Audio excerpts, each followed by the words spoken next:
Welcome to CareTalk, America's home for incisive debate on healthcare, business, and politics. I'm John Driscoll, the chairman of UConn Health, and I am delighted this morning to bring Holly Urban, Dr. Holly Urban, to the show to tell us a little bit about the practical applications of Gen AI in practice today in healthcare. Welcome, Holly. Thank you so much. It's an absolute pleasure to be here. Holly, maybe you could tell us a little bit about your journey in healthcare and to Wolters Kluwer. What got you to this point? And then we'd like to get into the practical applications of what's going on with AI and the practice of medicine today. Okay, great. Yeah. So I'm a little bit unique in that I'm a third generation physician. My grandfather was a GP. My dad was an orthopedic surgeon, and I was trained as a pediatrician.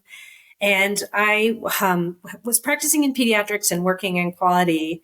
And this was about the time that Joint Commission rolled out medication reconciliation. And at the hospital I was working at, they had an IT shop that sort of designed a whole electronic system to do medication reconciliation, which is where you compare a patient's medications that they're on at home to against what they're on in the hospital and make sure that there's no contraindications or that everything's, that they're continuing the medications they need. It's a big patient safety effort.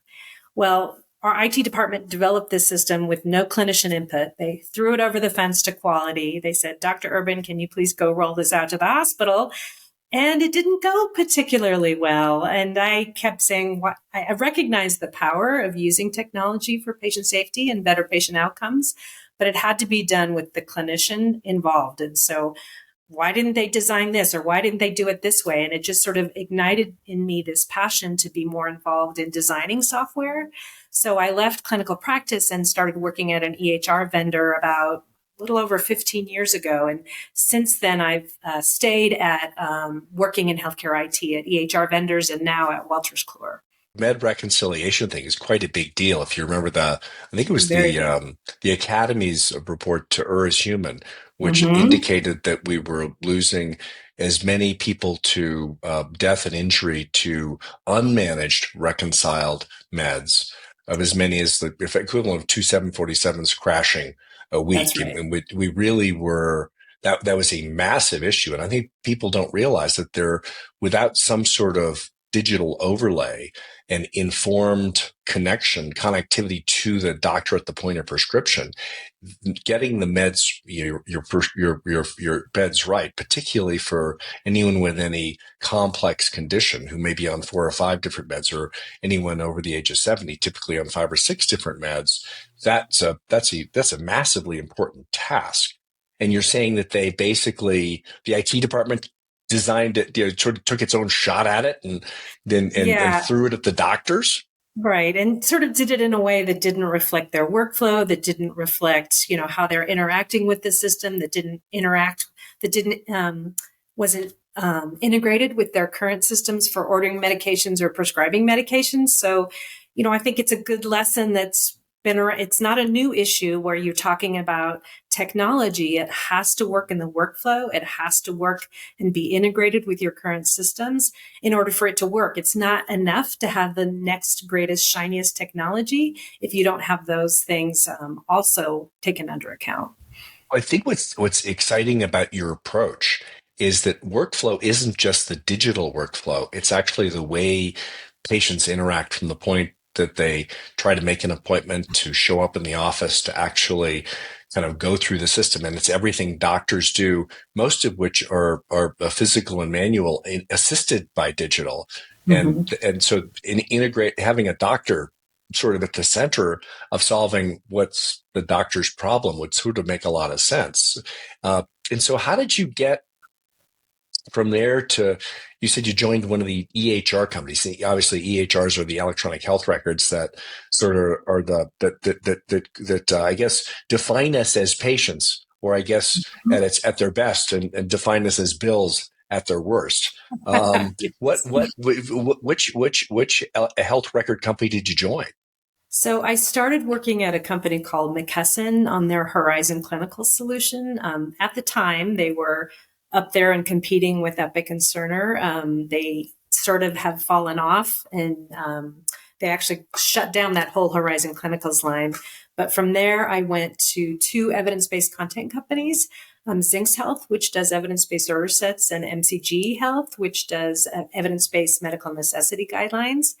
And then from there, I went to Oracle Cerner, where I was the CMIO for their federal business. So it's fascinating that you went from one big challenge, which is the reconciling meds and automating that, which really did save a lot of lives, to evidence-based pathways. Because I think what might shock a lot of patients or not practitioners is how often the guidelines that are informed by data, evidence-based guidelines, aren't really integrated into workflow. What was that experience like, and how effective were you?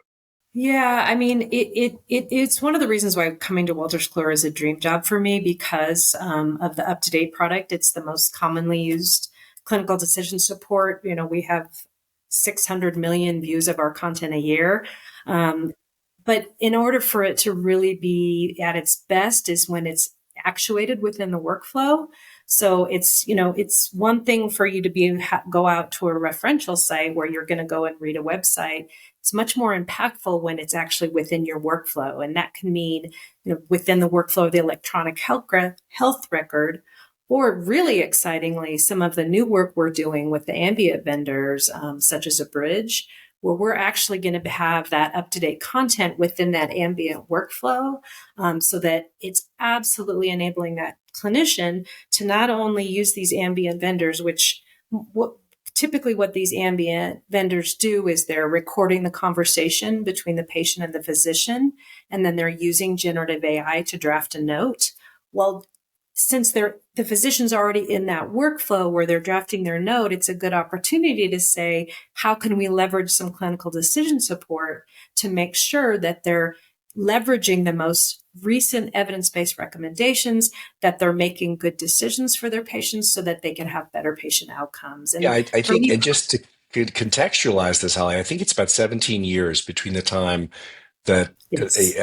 academics have determined that there is a particular guideline or form of therapy, and it becomes general practice. So with all of it, and if anything, the amount of knowledge around what works and what doesn't is actually increasing at a time when doctors have less and less time to absorb it, particularly in the context of the patient visit, which in many cases is, I don't know, 7 to 8 minutes. And so all of the prep work and data work that happens to a patient going into a visit is not really informed by that clinical insight.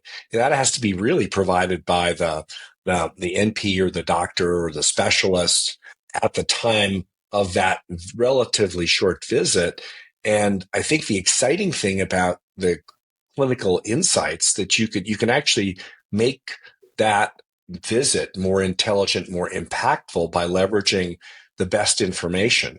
I think that I think is why, as I understand it, what Wolters Kluwer is doing with UpToDate is really creating accessible, digestible insights that are constantly being updated around Correct. what actually should be as part of practice to make the doctor's job a little bit easier. Is that the right way to think about UpToDate?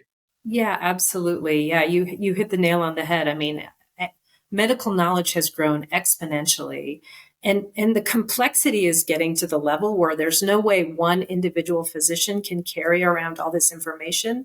So not only just keeping on top of the medical literature, but then also being able to remember all the complexity. And that's why the technology is so exciting to me, because if I can help break down sort of what are these patient specific contextual details that are going to impact your decision, and then offer you, like, here's the most recommended therapy, here's the recommended medication, in a way that it's in the workflow where you're making those decisions. I mean, that is so powerful.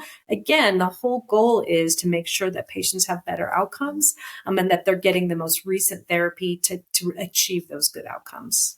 Well, and to your point, unless it's provided digitally, you can't update it in real time for what actually is happening at the NIH or at a particular cancer Right. center or a Right. particular insight into how a drug might interact with different populations in different ways. So how do you maybe now as we step into that next phase of ambient listening? I'm not sure people realize how common these ambient listening pieces of software like Nuance, Abridge, Suki are, but maybe we could contextualize this by saying that in some of the better practices historically doctors would actually employ scribes, That's people right. almost along the lines of the ancient Greece, where the doctor would be trying to do the work and someone would be literally typing or writing it down to help substantiate and inform the patient record. Now that we've got this wonderful ability to to listen with technology, what is that? Just maybe describe that ambient. What is ambient listening technology? What just describe that, and then we can get into a little bit of how that connects to Wolters Kluwer UpToDate. Okay, sounds great. So, what at the heart of the ambient scribe technology is using generative AI to listen to the patient visit. So, as the patient's in the room, as the physician's having the conversation with the patient, it's listening and it's capturing those details, and then it's the generative AI technology then drafts a note. In current state electronic health records, physicians take an enormous amount of time writing notes. It's there's a huge administrative burden associated with it. Oftentimes they're having to do it at night. They call this pajama time. And what these ambient scribe vendors have found is that by listening to the conversation with the patient, using generative AI to draft a note, which is then reviewed by the physician and then signed off, it decreases the amount of time related to documentation burden. And it's really addressing burnout for physicians as well, because they're not having that huge administrative burden of manually writing out all these notes. I think the other thing, Holly, that's important is it returns us back to where a doctor can actually look into the eyes of a patient That's and right. just have Yeah. some level of it's where technology actually can improve the human interaction. Yeah. And And there's we've and it's seen and that. to go. Yeah. We've seen that with physicians like saying, thank you for letting me like look eye to eye with my patient and not be sitting and looking at a computer while my patient's across the room. So it's very exciting. Yeah, my 91-year-old mother always notices whether someone's making eye contact. And That's right. it's a huge difference to her. And after she's trying to figure out where people did their training, she really wants to know that they're actually connecting to I her. think we all do as patients. We want our physicians to see us. And so if they're not being forced to type or work on an electronic health record, but can actually look at us and talk to us and not worry about that, it's really, I think, very powerful for physicians and patients alike. And so you've got, I think you've got alliances now with Mhm. Abridge, which is the Epic is the dominant That's right. academic health center electronic health record. I think Suki has got, I think, at least a lot of more the ambulatory Mhm. folks, and these are all technologies that provide that listening layer that can then translate it into a note that's connected. And I guess how does UpToDate interact with that in an automated way? Yeah, so it's something that we have been working on very closely with them, because one of the things about these ambient scribes is there's a lot of them. So they're looking to say, how can we differentiate ourselves in the market? And one of the ways is by providing advanced clinical decision support within the workflow. So the ideal state is that as the physician either reviews a chart prior to the visit, they would then tap into the UpToDate knowledge base, our very deep, very rich knowledge base. And we could say, hey, maybe you need to this. I can see that the blood pressure has been high over the past 3 visits. Maybe you need to consider a second line therapy for blood pressure. And then here's some ones you might want to suggest. So it's all about taking both the contextual information about the patient and then providing sort of guidance within the workflow to make sure that they're making the right decisions. So is that something that interacts where the agent's interacting with the data and then providing the doctor effectively a backup intelligent alternative? Yep, that's exactly right. Yeah, and it's grounded, right? It's all based. It's not the sort of the generalized knowledge that you're going to find in a standard LLM solution. It's all grounded on UpToDate, so that you know where it's coming from. You know that that trusted source that physicians have trusted for 30 years. It has a basis in trust, so that they can really believe in the recommendations. Well, and I think you raise a really important point that sometimes folks don't necessarily don't tie into, that the actual contextual sources for the large language models are not always clear, and in fact are almost impossible to back propagate because of the nature of the way deep neural networks, which are the reasoning machinery inside the large language models, that's how they work. They take an enormous amount of information. We assume they get it mostly right, but in healthcare, it needs to be absolutely right. And there's also a probabilistic element in the LLMs that you really have to control for, because in healthcare, you really want that next correct second or third line therapy tied to the facts of the research and the work that we've done.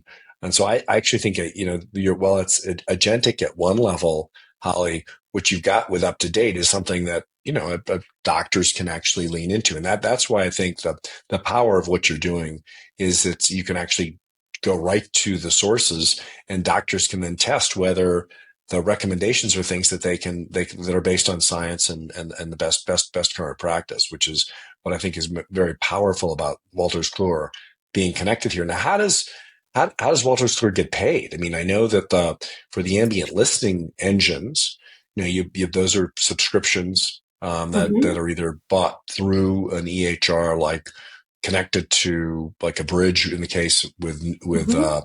Epic, or Suki on a one-off basis. Like how do you guys get compensated for being connected to this? Well, we have relationships with large health systems that we call our enterprise customers, and so some of this we're just doing to reinforce their existing subscriptions. So to make sure that they're getting continuing as this technology evolves, as people's workflows adapt, especially as they're adopting new solutions like Ambient, that they're able to leverage that clinical decision support that they're already paying for within the workflow. We're working out the very small details of the licensing, but in general, we want to make sure that they're able, as they move forward, to continue to leverage this information source. So a hospital system would already have Wolters Kluwer, effectively a subscription to UpToDate, um, to get access to the best clinical information, and then this would be part of that in some way, shape, or fashion. Correct. And so, is your goal to be connected to all of the ambient listening technologies out there? Well, that's a good question. I don't, we have announced partnerships, and I think we really want to make sure that clinicians and their patients are getting the value from our current partnerships. We're working on ways that we can create a solution that's more scalable so that we could work with multiple ambient vendors. Again, just to make sure that no matter where you are as a clinician, you're able to leverage that important clinical decision support solution that is UpToDate. Where do you see, the agentic AI? You're a doctor. You've practiced. You've seen the pluses and the minuses of the integration or disintegration of technology in Yes. Yeah. healthcare. Where do you think, we're stepping back a little bit?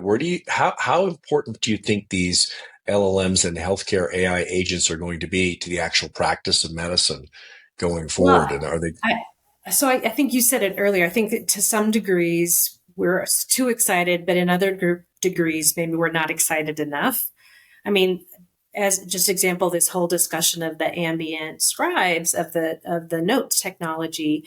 I mean, this is great, but it's really just fixing kind of one point solution. Why are we not thinking more broadly about how we can use AI to improve the overall workflow? I mean, one of the reasons why physicians struggle so much writing notes is because there's such a heavy dependency on downstream, on collecting quality measures, on billing, on coding, on authorization requests. I mean, there's just such an administrative burden associated with these notes, and that's why there's such a struggle with them. So why wouldn't we use AI to try and improve some of these administrative burdens so that note doesn't become sort of this monolith of administration requirements? If we can let AI listen to the patient doctor conversation and capture what happens, what if that all could just flow then to a bill, and it wouldn't require all these manual steps of a CDI solution and coding, et cetera? So when we're talking about really using technology to fix healthcare, why aren't we doing it in a way that would lessen the administrative burden and let clinicians focus on the patient and focus on their clinical tasks? I mean, that is the ultimate promise here, that Mm-hmm. doctors return to just being doctors and not, the patients aren't looked at as a bill to be generated, and Right. data isn't there just to populate and then be argued about by the managed care folks and the Yes. billing Yes. agents are on both sides. But I think that what you're doing is really a great first step, A, to improve clinical practice, and B, to Yes. potentially accelerate us to get to that point where AI is seen as a partner, not just a new or impediment to workflow. So I'm really glad that we got a chance to talk about what you're doing right now to improve clinical workflow in the doctors' lives.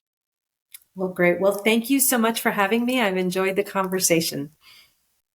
That's it for another episode of CareTalk. If you liked what you heard or you didn't, we'd love you to subscribe on your favorite service. And thank you, Holly, for joining us. And we're excited about how all of us are going to navigate this journey of AI to improve healthcare going forward. Great. Thank you. It was great to talk to you.